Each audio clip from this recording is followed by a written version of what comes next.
Welcome to the Grapple Machine website. My name's Tom, I'm head coach at Grapple Machine, and in this video I'm going to tell you a little bit about my background and where Grapple Machine came from. So a little bit about me. I started in martial arts as a child. I started in judo, and I also then moved over to combat jiu-jitsu, which is Japanese jiu-jitsu. And I was very lucky that we weren't too traditional. We actually spent a lot of time doing sparring, a lot of grappling, striking, etc. And I built up to a first degree black belt in Japanese jiu-jitsu.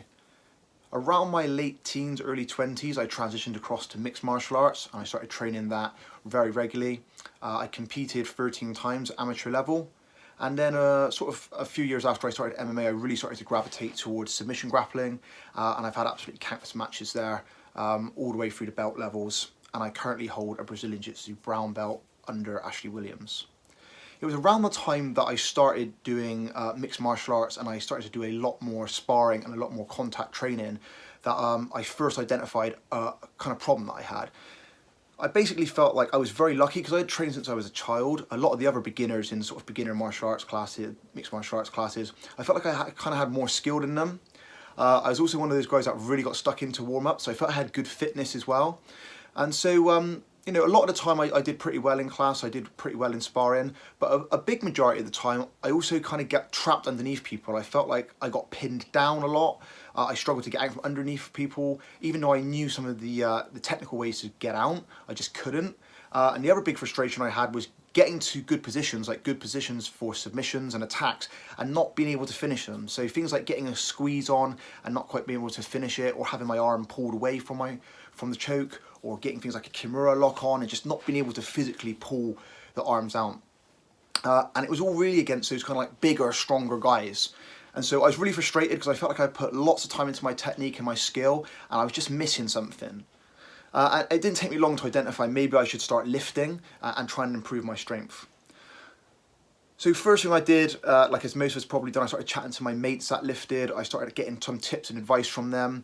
And over the course of the next few years, I tried little bits of everything really. I tried powerlifting formats. I tried things like 5-3-1 and starting strength. I tried bodybuilding programs. I tried some Olympic lifting. I basically tried a lot of everything. Calisthenics, pretty much you name it, I tried it. And the good thing was I did get some breakthroughs. I did feel like in class I could start to move people around a little bit more. I could start pulling out some of the submissions that I couldn't previously. And so I did get some successes. But I started to get kind of like a decision paralysis. And what it's manifested in is, whilst I was kind of doing well in class, I'd get a few weeks, get a few good sequences together, I'd see some progress, I'd keep following, say, my powerlifting.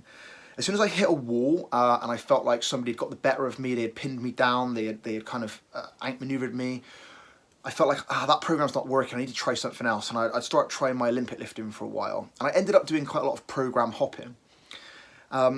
The issue with this was I never really knew what was working for me and what wasn't working for me, and where to draw the line between what was skill-based and what was kind of athleticism-based or asset-based. And it wasn't really until the last 5 years that it really clicked for me. I didn't need to be a powerlifter, I didn't need to be a bodybuilder or an Olympic lifter, a CrossFitter. I needed to be a grappler, and I needed to be training in the gym with the type of techniques and type of training that enhanced my grappling. And that's really what I did. So over the last 5 years, I've dove in loads to the evidence-based training community, lots of the scientific back research, but also into lots of old school training methods from some of the great grapplers, wrestlers, you know, of times gone by. And I found that combining lots of these methods together, I found a system that worked really well for me. I started to become the guy in class that people were like, oh, that guy's strong, that guy's the strong guy. I started managing to lift people up, pick them up, throw them, slam them, squeeze submissions, pull arms out that I couldn't before. I started to get a lot of success, and I really felt like my skill in the gym was backed up by my attributes for the first time really ever. Something else happened as well, which was I actually got in good shape. Previously, I always felt like I was okay, like I wasn't too under or overweight, but I really didn't feel like I had much muscle mass, much shape to my body. And following this type of programming, I really saw enhancements there. Previously, when I was younger, like I just felt like everyone in the gym that got the better of me, that was stronger than me, that was better than me, must be on steroids. And it was a little bit of naivety and probably a little bit of jealousy on my part. I just wasn't training in the right way.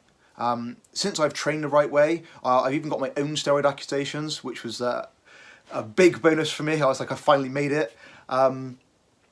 But yeah, so flash forward now to kind of current times. I probably spend the least time in the gym physically training than I ever have.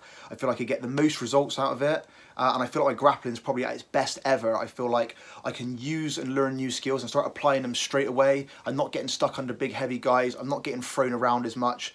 And to give you some idea, guys, I'm about 80 kilos. I'm right in the middle. I'm not a super heavy guy, but I can still hang with those guys, and I still feel like I've got the speed and athleticism to train with the lower and lighter weight guys as well. Once I had worked out this formula and I knew it was effective, then the next logical step was to obviously start working with clients and apply this system to them. And I had some amazing results. These are just a few of the pictures of some of the guys I've worked with to improve their body composition, their strength, their speed, their power, and they've really seen that performance on the mats as well. If you're still listening, then thanks for that. Hopefully this is the start of your journey with Grapple Machine. Check out the site, guys. There's articles detailing various parts of strength and conditioning and training for grappling. You can check us out on social media. We're constantly posting articles, tips, tricks, ideas. And also, guys, if you're interested in any coaching or you want to talk further, then just hit the contact button and let's have a chat.